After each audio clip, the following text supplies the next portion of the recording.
ETV YouTube ఛానల్స్లో మీ వ్యాపార ప్రకటనల కోసం ఈ నంబర్కి కాల్ చేయండి. మన కోసం మనతో కొట్లాడే నిజమైన ప్రేమ చూపించే ఒకే ఒక వ్యక్తి అమ్మ.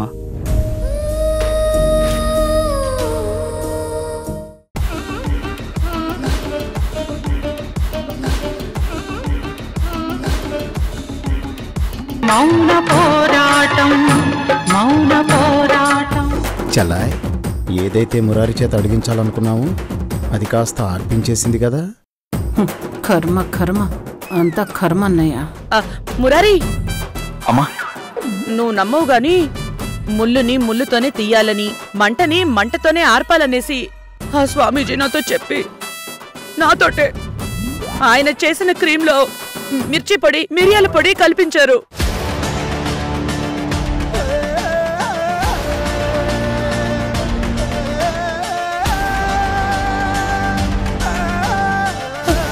ఈ తతంగంలో అది కూడా ఒక భాగం అని, అందుకే చెయ్యాలని చెప్పారు. అందుకే నాకు బాధేసిన, మనసు ఒప్పుకోకపోయినా ఆ పని చేసేసాను.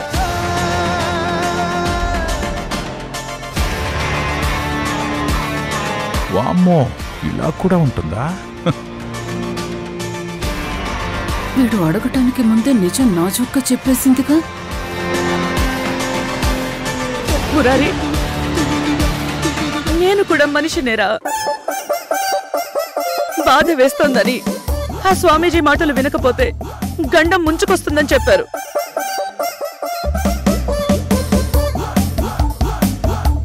ఒక ప్రాణం ముఖ్యంగాని ఒక వ్యక్తి పడే బాధ కాదు కదా, కాదు కదా.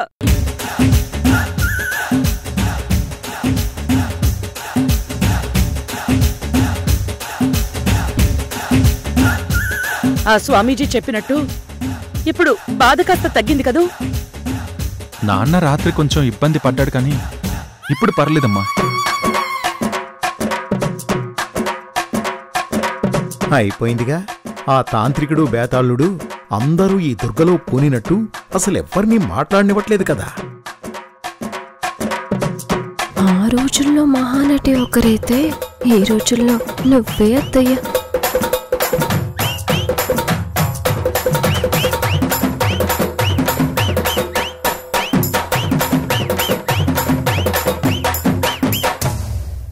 అవంతి, రాజశేఖర్ గురించి నీతో చెప్పుకుని రాత్రంతా నేనెంత బాధపడ్డాను. అవునత్తయ్య, రాత్రంతా మీరు అస్సలు నిద్రపోలేదు కదా మయూరి? అంతా ఓ సినిమాలా అయోమయంగా ఉంది. ఏది నిజం, ఏది నమ్మాలసలు? ఎంతైనా రాజశేఖర్ చాలా గ్రేటు. ఎంత ఓర్చుకున్నాడు, ఎంత బాధపడ్డాడు. ఏమంటావు సువర్ణ? అవునవును. నక్షత్ర, నువ్వేమంటావు? రఘురామ్, నువ్వేమంటావు? అంతే అంతే అంతేలే. మీరొచ్చిన వేళ విశేషం కూడా మాకు బాగా కలిసొస్తోంది.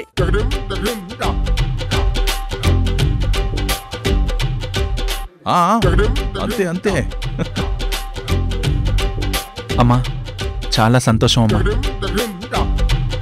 కానీ కొందరు ఇంత సంతోషించారు. మనం మంచి చేస్తే కొంతమంది కళ్ళకది మంచి అనిపించదమ్మా.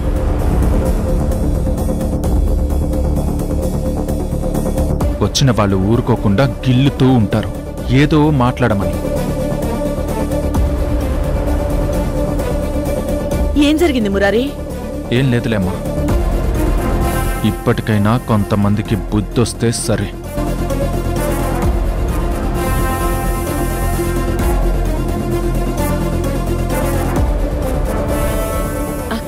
అన్నట్టు చారి మేడం, అదేదో చిన్న తతంగం ఉందని స్వామీజీ చెప్పారు కదా, అది కూడా పూర్తి చేసేస్తే ఇక పూర్తి గండం తొలగిపోయినట్టే. నువ్వు వెళ్ళి ఆ స్వామీజీని తీసుకురాపో. అలాగే మేడం. సువర్ణ, రఘురామ్, పరిహారంలో భాగంగా మీరేదైనా చెయ్యాల్సొచ్చినా చెయ్యాల్సి ఉంటుంది. చేస్తారు కదా? మేమా? వామ్మో, మళ్ళీ ఇంకో తతంగమా? ఓరి నాయనో, చెయ్యి కోసిందే కాకుండా ఇంకా నా బాడీని ఎన్ని చిత్రహింసలు పెడతారో రా దేవుడా.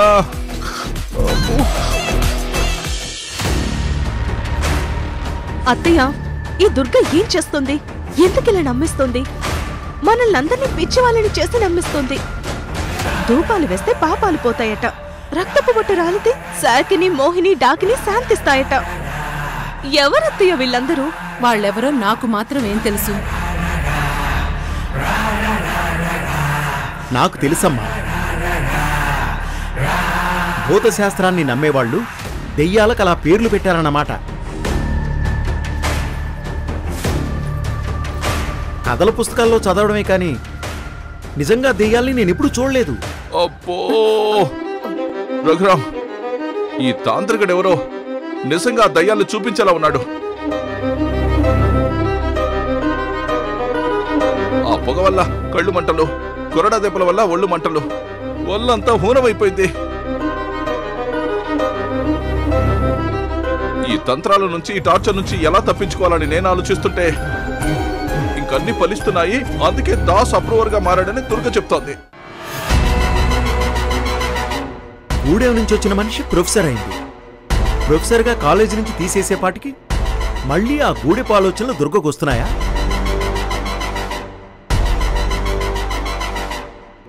సామధాన భేద దండోపాయాల్లో ఇదొక ఉపాయం అనుకుంటా.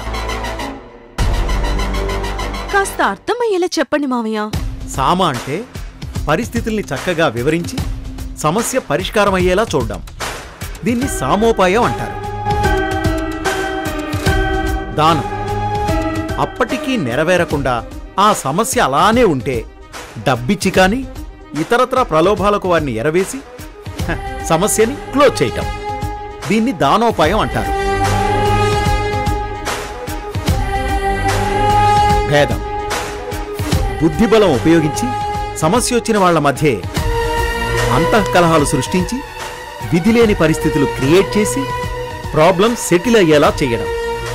దీన్ని భేదోపాయం అంటారు. ఇక దండోపాయం ఇది ఉంది చూసావా? తప్పనిసరి పరిస్థితుల్లో బలప్రయోగం చేయడం. ఇప్పుడు జరుగుతోంది అదే అన్నయ్య. రాజశేఖర్తో నిజాలు చెప్పించటానికే ఆ దుర్గ ఈ గేమ్ ఆడుతోంది. అమ్మా, ఇక్కడ జరిగేవన్నీ చూస్తుంటే నాకెందుకో ఆ దుర్గకు అనుకూలంగా మారిపోతానేమో అనిపిస్తుంది సువర్ణ. రాజశేఖర్, నీకేమైనా పిచ్చా? ఆ దుర్గకి అనుకూలంగా నువ్వు మారడమేంటి? అలా మారితే మన పౌరుషాలు పగ చచ్చిపోయినట్టు కాదు, మనమందరం చచ్చిపోయినట్టు. అలాంటి పిరికి ఆలోచన నీ మనసులోకి ఎలా వచ్చింది? నువ్వేనా ఇలా మాట్లాడుతోంది? ఆ దుర్గలా మాట్లాడిస్తుందమ్మా. మావయ్య, ఆవిడ రాజశేఖర్ మావయ్య గారిని మనల్ని ఎంత రెచ్చగొట్టేలా మాట్లాడినా, శాంతంగా మాట్లాడినా మనం ఎవ్వరం తన ట్రాప్లో పడకూడదు. తన స్కెచ్కి బలి కాకూడదు. ఆ దుర్గ ఏం ఆలోచిస్తుందో, ఈ తతంగాలన్నిటి ద్వారా ఏం సాధించబోతుందో అది తెలుసుకోవాలి. చిన్నదానివైనా అనుభవం నిండిన దానిలా మాట్లాడావు. మనం ఆ ప్రయత్నంలోనే ఉండాలి. ఆ దుర్గ నమ్మకమేంటో, ఆలోచనలేంటో అంచనా వేసి ఆ దుర్గే ప్రమాదంలో పడేటట్టు చెయ్యాలి.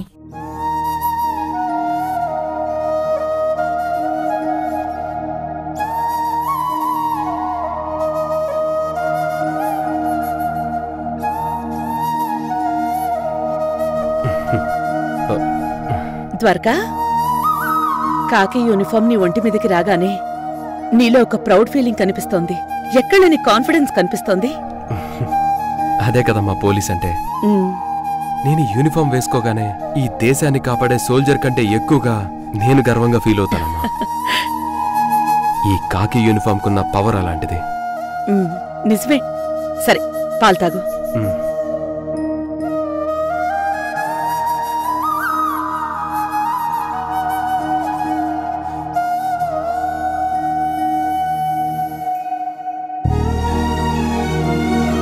అత్తయ్య,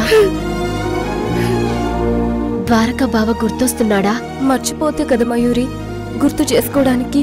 ఆ అత్తయ్య ప్రతి క్షణం ద్వారక ఆలోచనలోనే ఉంటుంది. ద్వారక క్షేమంగా విడుదలయ్యేదాకా అత్తయ్య శ్వాస ధ్యాస అన్ని ద్వారక గురించే. అవునవంతి, ఎన్నో ఏళ్ల తర్వాత ఒక శాప విమోచనంలా నా ద్వారక నా ఒడి చేరితే రాజశేఖర్ మూలంగా దూరమయ్యాడు. నా ద్వారకని ఒక్కరోజు చూడకపోతేనే మనసుకి బాధగా ఉండేది. అలాంటిది ఇన్ని రోజులు చూడకుండా ఉండడం అంటే నరకమే కదా. నాకే కాదు, ఏ తల్లికైనా ఇది నరకమే. ఇలాంటి ఎడబాటు ఏ తల్లి కొడుకులకి రాకూడదు. అత్తయ్య, ఇదంతా ఆ రాజశేఖర్ వల్లే అని తెలిసి రాజశేఖర్ని భరిస్తున్నారంటే నాకు ఆశ్చర్యంగా ఉంది. మన కుటుంబం నాశనం అవ్వాలని నిన్ను ఒంటరిదాన్ని చేయడానికే ఆ రాజశేఖర్ ఇంత కుట్ర చేశాడని మీరు చెప్పగానే ఆ మనిషిని చంపేయాలన్నంత కోపం వస్తుంది. కానీ మీరు ఆపారు కాబట్టి నేను ఆగాను. చంపేయాలన్నంత కోపం నాకు కూడా ఉందవంతి. కానీ అలా చేయలేం కదా.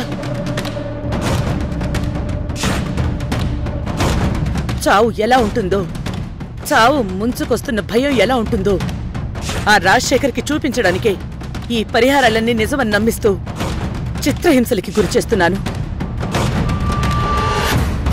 అర్థమైందత్తయ్య. కొరడాతో నక్షత్రతోనే ఆ మనిషిని కొట్టించావు. దెబ్బలు ఓర్వలేక ఆ మనిషి అరుస్తుంటే నువ్వు కసి తీరా చూడ్డం నేను గమనించాను. ఈ చిత్రహింసల ప్లాన్ చాలా బావుందత్తయ్య. ఆ రాజశేఖర్కి ఇంకా ఇలాంటి శిక్షలు చాలా పడాలి. తొందరలోనే కోర్టు విచారణ పూర్తయి ద్వారక బావ సంతోషంగా బయటికి రావాలి.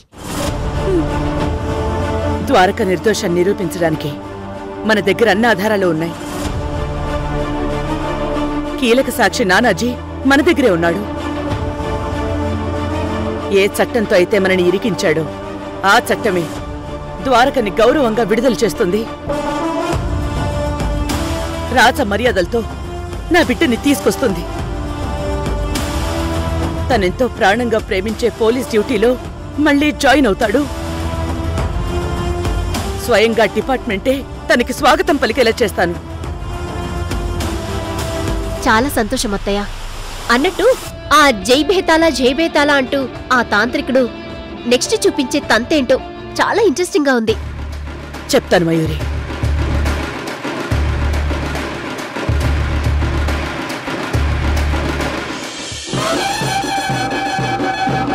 జై బేతాళ, జై కపాలి. మల్లేషు, చారం చేయమంటే బారం చేస్తున్నావు. ఇక్కడ ఎవరైనా ఉన్నారా?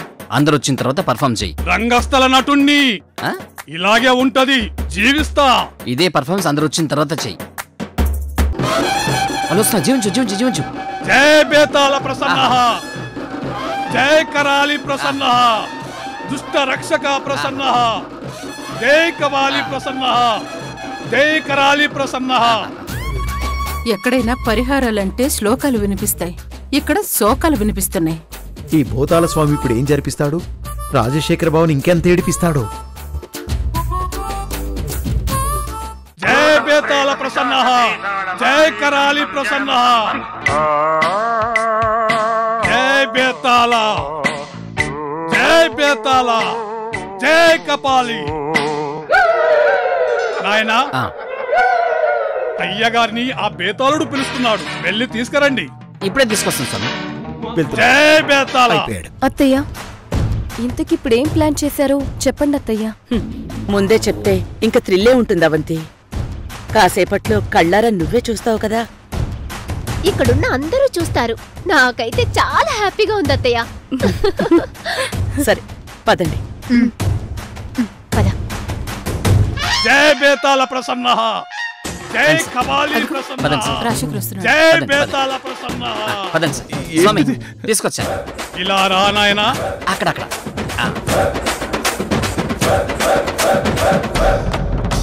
ఈయన ఈసారి నాతో ఏం చేయిస్తాడో. బాబు భూతాల స్వామి, ఇంకా ఎన్ని తతంగాలున్నాయి? నీకో దండవయ్యా. ఇదిగో నీ బేతాళుడు కూడా ఒక దండం. ప్లీజ్ నన్ను వదిలేయి. జై బేతాళ, ఇదే చివరి తతంగం. బేతాళుడు ఇప్పుడు మిమ్మల్ని కొన్ని ప్రశ్నలు అడుగుతాడు, వాటికి సమాధానం చెప్పండి. ఇదిగో ఎప్పుడో నా చిన్నప్పుడు చందమామ కథల్లో యక్ష ప్రశ్నల్లో బేతాళ ప్రశ్నలు నేనెప్పుడు చదివాను. అవన్నీ కథలు స్వామి. ఆ ప్రశ్నలకు నేనేం సమాధానం చెప్తాను? ఇదిగో అసలు నాకు ఏం కొడుతున్నాయి? ఆ బేతాళుడు అడిగేది తికమక ప్రశ్నలు కాదు. నీ జీవితం గురించి, నువ్వు చేసిన పాపాల గురించి. పాపాల?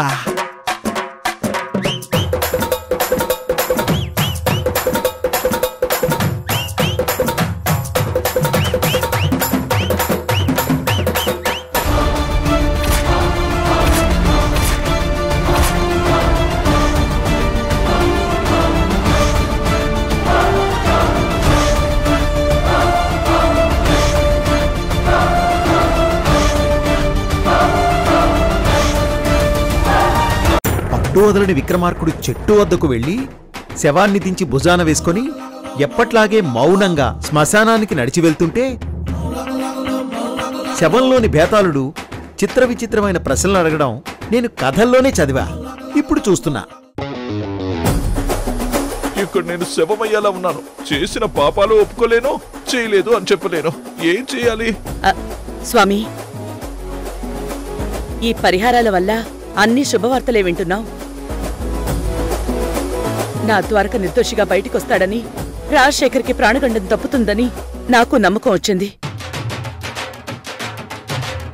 మీరు బేతాళుడు ఏది పలికిస్తే అదే జరిపించండి. రాజశేఖర్ మీకు అడ్డు చెప్పకుండా పూర్తిగా సహకరిస్తాడు. ఏ రాజశేఖర్?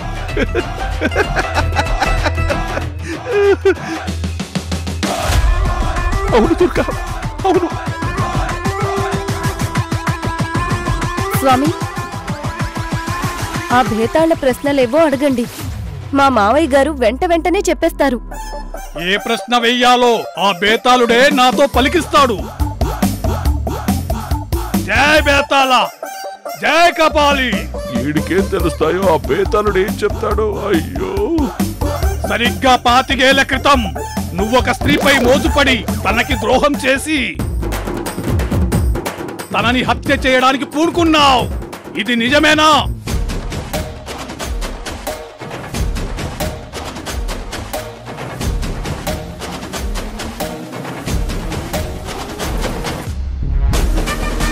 తతంగం ఏమో గాని శ్రీహత్య ఎంత పాపం. అబ్బే, నాకలాంటి హత్యలు అవి అప్పుడు గాని ఇప్పుడు గాని ఎప్పుడూ లేదు.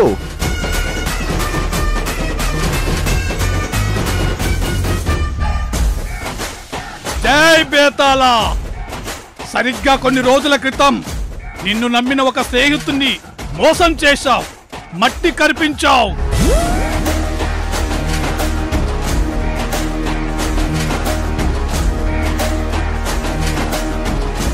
అయ్యో స్వామి, అది మిత్రద్రోహం కదా, నేను చేయలేదు.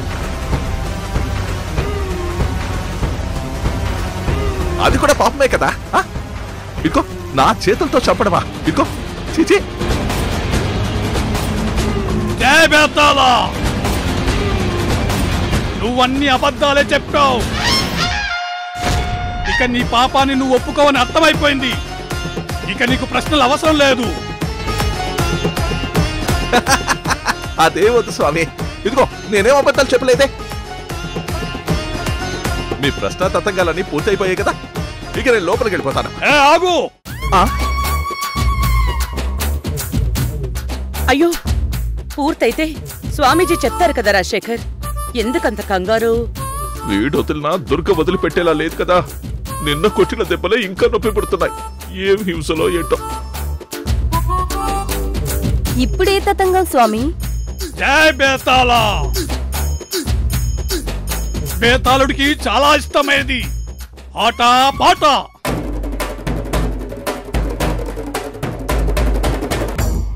ఆట పాట ఏంటి స్వామి? ఆట కావాలా పాట కావాలా ఆ ప్రోగ్రాం లాగా? ఆటలు పాటలు ఏంటి స్వామి? అదే నేను చెయ్యాలా? మీరే చెయ్యాలి. నేనే చెయ్యాలా? ఆ బేతాళులు ప్రసన్నం అవడానికి ఆట పాట కూడా ముఖ్యమే. అసలు నాకు ఆట పాట ఏమి రావు స్వామి. నాకొచ్చేవన్నీ మోటార్లు హత్యలే.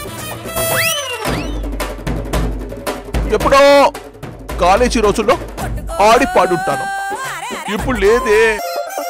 దాందే ఉంది రాజశేఖర్.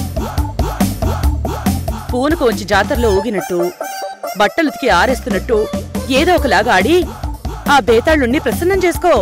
తప్పదా? నీకు నీ ప్రాణగండం తప్పాలన్నా, ద్వారక క్షేమంగా తిరిగి రావాలన్నా తప్పదు. ఆడు రాజశేఖర్, ఆడు.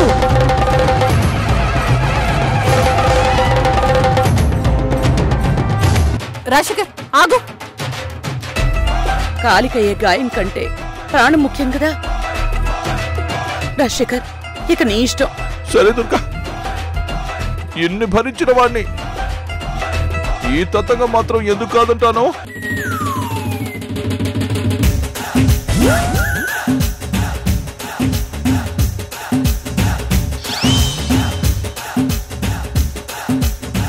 ఈటీవీ విన్ యాప్ రోజుకి కేవలం రూపాయి మాత్రమే. ఇప్పుడే ఈటీవీ విన్ యాప్ డౌన్లోడ్ చేసి సబ్స్క్రైబ్ చేయండి.